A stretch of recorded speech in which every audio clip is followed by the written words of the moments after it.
जय माता की मित्रों, हम लोग मेष लगन की चर्चा कर रहे हैं और मेष लगन में आज बुध ग्रह की बारे में चर्चा कर रहे हैं और उनको 9th स्थान में प्लेस करवा के उसके फलों को जानने की कोशिश कर रहे हैं। अभी 9th स्थान में जैसे आप सबको पता है कि 9वें भाव के कारकत्व या 9वें भाव के कारकत्व का स्वामित्व कारक ग्रह जिनको बोला जाता है वो गुरुदेव को। तो गुरुदेव की प्लेसमेंट तो आपको देखनी है। उसके अलावा मेष लगन में 9वें भाव में धनु राशि और धनु राशि का स्वामित्व भी गुरुदेव के पास है, तो उनकी तो प्लेसमेंट डबल देखनी पड़ेगी। आपको गुरुदेव का प्लेसमेंट देखना है, गुरुदेव की दृष्टि देखनी है, गुरुदेव का बलाबल आपको देखना ही पड़ेगा। उसके अलावा आपको बुध देव और बुध देव से संबंधित क्या कारकत्व है उनके बारे में आपकी जानकारी होनी पड़ी। अब यहाँ पे जैसे मैं सब वीडियो में चर्चा कर रहा हूँ कि विषम राशि में बलों का स्थिति इस तरह से होता है और सम राशि में जस्ट उल्टा होता है। तो 6 अंश तक बाल्यावस्था, 12 अंश तक कुमार अवस्था, 18 अंश तक युवा अवस्था, 24 अंश तक वृद्ध अवस्था और 30 अंश तक मृत अवस्था। ये सब बातें हम लोगों को पुस्तकों से भी मिल जाती है, चैनल के द्वारा भी सुनने को मिल जाती है कि इन अंशों पे ग्रह की अवस्था इस हिसाब से रहती है और उनका फल देने का कम और बेसी तरीका भी इन अंशों के हिसाब से, मतलब अंश मतलब आप कितने बलवान हैं, आपके अंदर शक्ति कितनी है कोई चीज़ देने की, वो ग्रह की अवस्था है। अब इनको आप जब तक अभ्यास में नहीं देखेंगे और उनको लगाएंगे नहीं तब तक एक्चुअल पोजीशन आपको समझ में आनी थोड़ी मुश्किल है। क्योंकि अगर लगन का अंश ही किसी का 3 या 4 ही है तो क्या वो 6 अंश तक बालक रहेगा, बाल्यावस्था में रहेगा? हमारा मानना है नहीं रहेगा, लेकिन आपका मानना आपके अभ्यास के ऊपर निर्भर है। आप किस तरह से ग्रह को लेते हैं, किस तरह से उनके अंशों को लेते हैं। अब बुध देव अगर 6ठे और 3रे स्थान का स्वामित्व मेष राशि में बुध देव को मिलता है और वो 9वें स्थान में जाते हैं तो कैसा फल देंगे? कुछ स्थितियों में अच्छे भी होंगे, कुछ स्थितियों में खराब फल भी इनका आएगा। पहली बात तो 6ठे स्थान से जो चीज़ हम लोग देखते हैं, रोग ऋण शत्रु, कंपटीशन, स्ट्रगल, वो ग्रह, उसका स्वामी ग्रह अगर 9वें स्थान में प्लेस होता है तो फिर वो हर चीज में आपको स्ट्रगल देगा, आपके भाग्य में कुछ न कुछ अड़चन वो डालेगा। लेकिन पराक्रम में जब जाके 9th स्थान में प्लेस होता है तो पराक्रम के द्वारा आपके भाग्य की वो वृद्धि करवाएगा। आपके खुद के अंदर इतना पराक्रम रहेगा कि आप अपने भाग्य को खुद बनाने, मतलब खुद का भाग्य विधाता इंसान खुद बनता है। अब यहाँ पे आपको दृष्टि यही देखनी है, कुछ न कुछ रोग वगैरह की तकलीफ शरीर में रह सकती है, पिता के साथ कोई न कोई अनबन आपकी थोड़ी बहुत रह सकती है। अब यहाँ पे बुध की स्थिति गुरु के ऊपर बहुत कुछ निर्भर है। अगर गुरुदेव की स्थिति अच्छी है, गुरुदेव की दृष्टि है इनके ऊपर, तो यहाँ पे बुध देव का जो फल है, बुध ग्रह का जो फल है वो बहुत मात्रा में अच्छा होने का चांस रहता है। उसके अलावा यहाँ पे धनु राशि पे 3 नक्षत्र आते हैं, मतलब 2 नक्षत्र पूर्ण आते हैं और 1 नक्षत्र का 1 चरण आता है। मूल नक्षत्र के 4 चरण आएंगे, पूर्वाषाढ़ा के 4 चरण आएंगे और उत्तराषाढ़ा का 1 चरण आएगा सीरियली। मतलब 0 से लेके 13.20 डिग्री तक आपका मूल नक्षत्र रहेगा और मूल नक्षत्र का स्वामित्व केतु ग्रह के पास है। अब यहाँ पे प्रॉब्लम ये हो गई कि आपको केतु ग्रह को भी देखना पड़ेगा साथ में कि केतु ग्रह का प्लेसमेंट आपकी जन्म कुंडली में कहाँ पे है, और उनके अगर नक्षत्रों का आपको पता हो तो ये और ज़्यादा अच्छा हो। अब केतु ग्रह का प्लेसमेंट अच्छा है या कोई वजह से उनकी दृष्टि बुध पे पड़ रही है या नहीं पड़ रही है, उन चीज़ों का ध्यान रखना है। जनरली केतु ग्रह जो कारक, जो मूल नक्षत्र जो कारकत्व है, उनका कामों के विषय में मैं थोड़ा सा बता सकता हूँ। हालांकि राशियों का कारकत्व है, भावों का कारकत्व है, ग्रहों का कारकत्व है, नक्षत्रों का कारकत्व है, इन सब के बारे में डिटेल से मेरा पाठ पोस्ट किया हुआ है। तो आपको पूरी डिटेल जानकारी करनी बहुत ज़रूरी है। तो उन सब पाठों का आप अध्ययन कीजिए, तब जाके हर चीज़ का आपको पता चले। कृषि का व्यवसाय हो, चिकित्सा का व्यवसाय हो, लेखन का व्यवसाय हो, या नृत्य कला, या कुछ ऐसे पैसे जो आप ब्याज पे दे सकते हो, लाइक बैंकर, तो ऐसे कुछ कारकों का स्वामित्व मूल नक्षत्र के पास है। तो अगर आपको चिकित्सा के क्षेत्र में जाना है और मूल नक्षत्र में अगर बुध यहाँ पे है, तो चिकित्सा के क्षेत्र में जाने का चांस कुछ ज़्यादा बनता है। उसका कारण है कि छठे स्थान का स्वामित्व, कन्या राशि का स्वामित्व बुध के पास है, और छठे स्थान का स्वामी होकर बुध 9th स्थान में जाता है। तो ये आपको चिकित्सा के क्षेत्र में लेके जा सकता है, बशर्ते आपका केतु ग्रह अगर छठे स्थान में विराजमान हो, या केतु ग्रह अच्छी प्लेसमेंट हो कहीं पे और कोई दृष्टि भी हो, या केतु ग्रह कोई अच्छे मतलब नक्षत्र में विराजमान हो। तो कोई भी ग्रह को आप एक चीज से प्रिडिक्ट नहीं कर सकते, 1000 चीजें देखनी है आपको। हमारी कोशिश है कुछ सम्मिलित फलों को बारे में विवेचना करने की, लेकिन ये आप भी जानते हैं कि एक ग्रह पे कुंडली भी नहीं रहती है, और एक ग्रह के देखने के हजारों तरीके।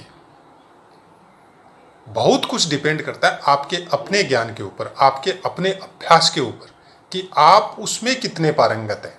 अभ्यास सबसे ज़्यादा जरूरी होता है। कुंडलियों का अभ्यास जब तक आप नहीं करेंगे और उसके अनुसार फलों का मिलाने का क्रम आपका सही नहीं होगा, तब फिर फलादेश करना बहुत मुश्किल होता है। उसके बाद में पूर्वाषाढ़ा नक्षत्र, पूर्वाषाढ़ा नक्षत्र का स्वामित्व शुक्रदेव के पास है, और शुक्रदेव की कुंडली में स्थिति क्या है उसका अध्ययन आपको करना कंपलसरी है। और पूर्वाषाढ़ा नक्षत्र का कारक जो व्यवसाय या कोई काम है, वो समुद्री यात्रा हो, नेवी से संबंधित यात्रा हो, या पानी में रहने वाले जंतु से संबंधित कोई व्यवसाय, या कोई पुल वगैरह बनाना, वो भी समुद्र वगैरह या पानी के ऊपर, या पानी का कोई बिजनेस करना, ये सब पूर्वाषाढ़ा नक्षत्र के अधीन आता है, और उनका स्वामित्व शुक्रदेव के पास है। अब यहाँ पे अगर बुधदेव यहाँ पे बैठते हैं और 6 स्थान के स्वामी होके अगर बुधदेव पूर्वाषाढ़ा नक्षत्र मतलब 13.20 डिग्री से लेके 26.40 डिग्री तक अगर बुधदेव धनु राशि में है, तो वो पूर्वाषाढ़ा नक्षत्र में होते हैं।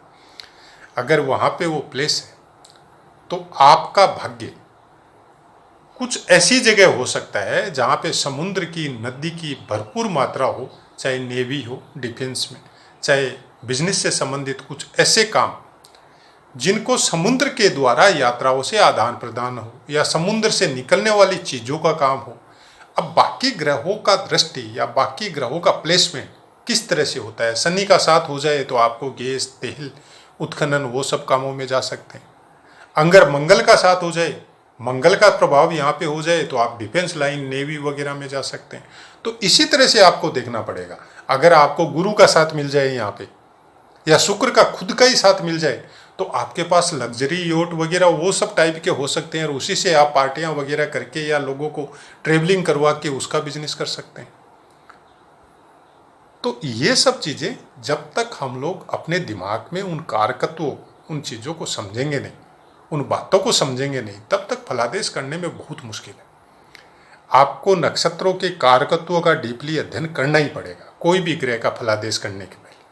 आप राशियों का अध्ययन आप बहुत आसान है करना, कि भाई धनु राशि मतलब एक क्रूर राशि, और धनु राशि में इतना बल होता है, जो वो काम करने की ठान ले वो काम वो करता है। ये धनु राशि का कारकत्व है।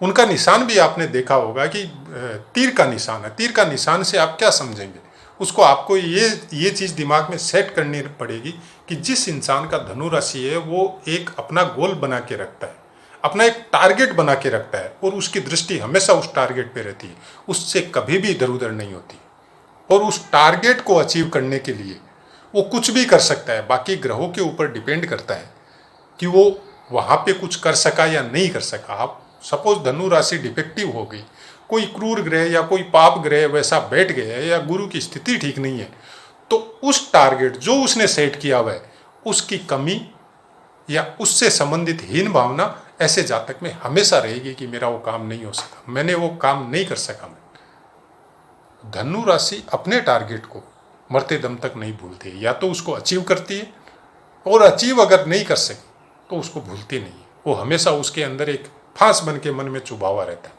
तो उसी हिसाब से अगर आप बुध को देखें तो बुध बड़ा ही लिबरल है, हर परिस्थिति में अपने आप को ढालता है, हर परिस्थिति में उस काम को करने की कोशिश करता है। तो उसके साथ अब अगर धनु राशि को मिलाएंगे आप, तो टारगेट तो वो सेट करेगा, लेकिन पागल नहीं बनेगा, सोच समझ के अपने ज्ञान के हिसाब से, दिमाग के हिसाब से उसको अचीव करेगा। उसके पीछे हाथ धो के नहीं पड़ेगा, बहुत कुछ सोच समझ के और अचीव करेगा। ऐसा बात नहीं है अचीव नहीं करेगा, करेगा, लेकिन अपने ज्ञान के द्वारा, अपनी बुद्धि के द्वारा उसको प्राप्त करेगा। अब यहाँ पे वो नक्षत्र का कारक तत्व तो फिर उसके साथ मिलाओ आप, कि अगर वो पूर्वाषाढ़ा में आ गया तो फिर वो धनु राशि और बुध यहाँ पे कैसा फल देगा। तो उसके टारगेट फिर वो होंगे, उससे संबंधित होंगे, कि जल से संबंधित हो, जल के आसपास ही हो सकता है उसको अच्छा लगता हो।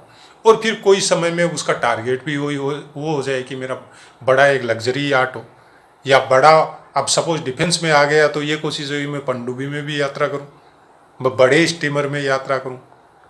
तो वैसे ही कुछ टारगेट वो बनाएगा फिर। तो आपको उन कारकत्वों को उनके साथ सम्मिलित करके जब आप फलों को देखेंगे, तब आपको बहुत कुछ अभ्यास के द्वारा इस चीज़ का पता चलेगा। और खासकर एक ग्रह से तो कोई कुंडली का विवेचना हो ही नहीं सकता, लेकिन एक ग्रह से, एक ग्रह से आप उस फल को अलग अलग नोट करके कुछ अपने नोट्स बनाएंगे, और फिर उन नोट्स को जब सम्मिलित करके और सामने वाले के साथ उसको मैच करेंगे, तो आप देखेंगे कि वो आपको आश्चर्यजनक रिजल्ट मिलता है। केवल पढ़ने से या सुनने से ज्ञान की प्राप्ति हो, ऐसा पॉसिबल नहीं है। ज्ञान प्राप्त करने के लिए अभ्यास और आपका प्रेजेंस ऑफ माइंड और दिमाग कितना ज़्यादा एक्टिव है, उसके ऊपर बहुत कुछ निर्भर है। तो आशा है मित्रों, आगे हाँ एक चीज़ और नहीं बताया मैं, उत्तराषाढ़ा का, सॉरी, एक चरण इसमें लास्ट में आएगा, 26.40 डिग्री से लेकर 30 डिग्री तक उत्तराषाढ़ा। और उत्तराषाढ़ा का स्वामित्व सूर्य के पास है। अब यहाँ पे अगर 26.40 डिग्री से लेकर 30 डिग्री तक बुध देव धनु राशि में है, तो यहाँ पे वो टारगेट सेट करेगा, और टारगेट सेट करके उसको बाई हुक या बाई कुक उसको पूरा करेगा वो। मतलब ज़बरदस्त ऊर्जा सूर्य की ऐसे इंसान के साथ रहेगी। और नॉर्मली सूर्य ग्रह आगे या पीछे या साथ में ही रहता है, खुदा ना खास्ता अगर साथ में हो जाए तो फिर ऐसा इंसान ज्ञान के क्षेत्र में आप उसकी कल्पना भी नहीं कर सकते, और बुद्धि के क्षेत्र में, ज्ञान के क्षेत्र में, और उसकी शारीरिक शक्ति के क्षेत्र में आप सोच भी नहीं सकते कि ऐसे इंसानों का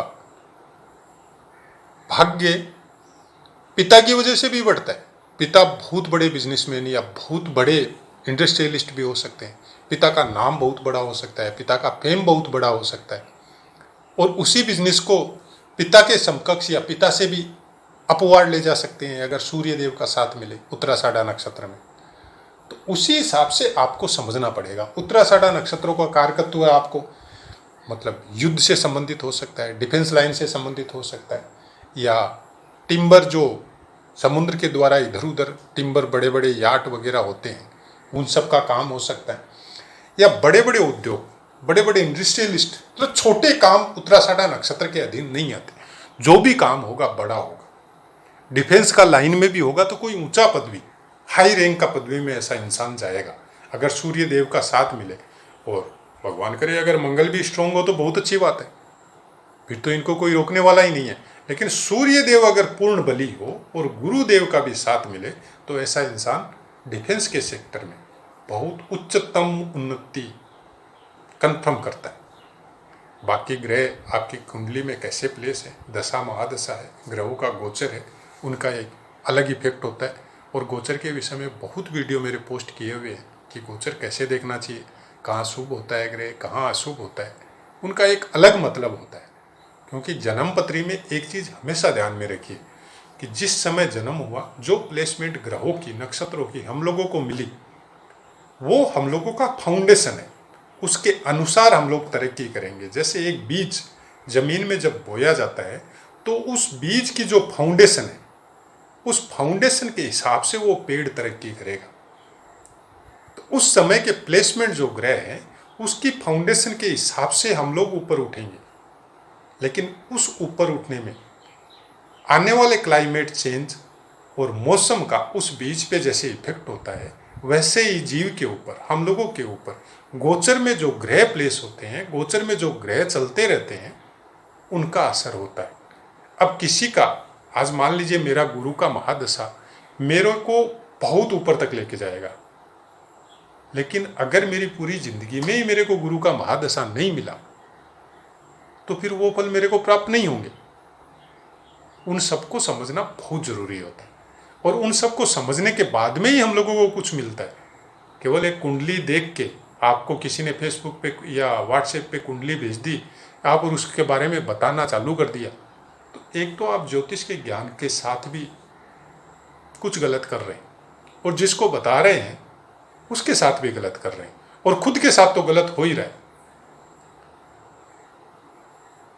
जब भी कोई ज्ञान ज्योतिष से संबंधित हो, जिन ऋषि मुनियों ने, जिन पूर्वजों ने हम लोगों को ये दिया है, उससे हम लोग किसी जीव का या किसी का भला कर सके, उसके लिए दिया है, न कि किस्से कहानियाँ बनाने के लिए, और एक ग्रह का हम लोग 2-4 किताबें पढ़ ले और उसके अनुसार फलादेश करने के लिए दिया नहीं। आज के 100 साल पहले या 200 साल पहले या 500 साल पहले या ज़्यादा नहीं या 50 साल पहले भी इतनी कुंडली प्रिडिक्शन कोई नहीं देखता था। हाँ, दिनचर्या में सुधार, संस्कारों में सुधार, कुछ नियम बनाए हुए थे पूर्वजों के, उसके अनुसार परिवार को चलाने की प्रेरणा बड़े बुजुर्ग हम लोगों को देते थे। उसकी वजह से हम लोगों को जो चलित, जो वर्तमान के जो ग्रह नक्षत्रों की वजह से योग जो बनते हैं, और उसके अनुसार अगर हम लोग कोई गलत कर्म करते हैं तो उसके फल जो मिलते हैं उसमें कमी होती है। वो सब अगर हम लोग भूल गए, उसके अनुसार चलना बंद कर दिया, तो जो प्रारब्ध के भोग है वो तो भोगने पड़ ही रहे हैं, और वर्तमान में जो कुकर्म कर रहे हैं उनके भोग भी भोगने पड़ जाते हैं। तो हमारा चैनल चलाने में, या चैनल का मेन मकसद भी यही है कि आप ग्रहों को समझें, नक्षत्रों को समझें, और कुछ परिवर्तन करें अपनी दिनचर्या में, जिसकी वजह से जो चलित के, जो वर्तमान के, जो हम लोगों के कामों की वजह से जो पीड़ाएं मिल रही है, वो कम से कम मिले, उनमें सुधार हो, वो नहीं मिले। अगर वर्तमान के फल अच्छे मिल रहे हैं तो प्रारब्ध के भोगों को भोगना बहुत आसान होता है। अगर आपके अंदर इम्यून सिस्टम स्ट्रोंग है तो आप कोई भी बीमारी से लड़ सकते हैं। चैनल में किस तरह से हम लोग अपने कामों में परिवर्तन कर सकते हैं, और किस तरह से हम लोग को क्या क्या देख के दिनचर्या को व्यवस्थित करना है, उसके बारे में, नक्षत्रों के बारे में मेरा बहुत पाठ दिया हुआ है। आप अगर उनको अध्ययन करेंगे तो आपको बहुत कुछ समझ में आएगा। अब अपनी वाणी को विराम देते हुए आपसे आज्ञा लेता हूँ। जय माता की मित्र।